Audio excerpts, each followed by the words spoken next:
Well, folks, I finally did it. All 3 volumes of Karl Marx's Capital are officially in my brain, and also sitting on my stove. I started reading these books and set this goal for myself when I was still in college, about 22 years old. And now I'm finally finishing them in the same month that I turned 28 years old, 6 years later. I did have to read volume 1 twice. I didn't get it the first time. And I know my fellow socialists and communists out there are gonna ask, Eddie, do we really have to read all that? And my answer would be, you don't have to. You can still fight on behalf of the working class without reading Karl Marx's magnum opus. However, if you actually want to understand capitalism and how it functions, yeah, you gotta read all of them. Volume 1 lays the basis for Marxist analysis by looking at production, but it's not until Volume 3 that he gets into questions like the banking system, which today has developed to the point where it dominates modern capitalism. So if you're only reading Volume 1, you're missing all of Marx's most relevant analysis and all of these predictions he made that have since come true. They don't say until Volume 3 that eventually the stock market will develop to the point where it controls almost every industry, which is the exact kind of capitalism that we see in modern day. And if you're a political pundit or leader, if you're any kind of public representative for Marx's theory, I also think you should make an effort to read them all.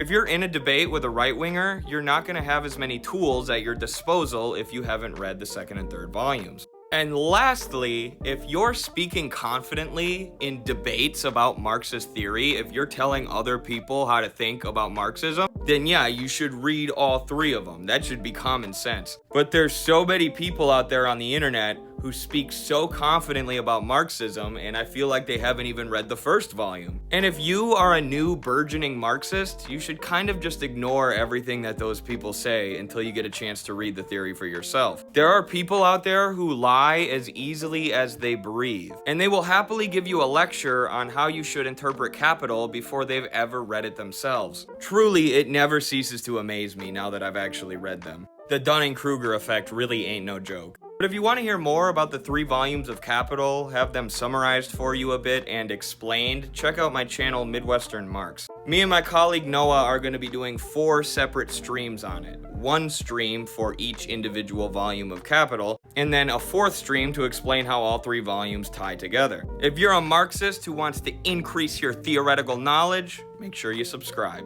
Thanks everyone for following me on this journey. Next up, my weight loss journey. Just kidding. Next up, I have to read Theories of Surplus Value and the Grundrisse, which are like just as long.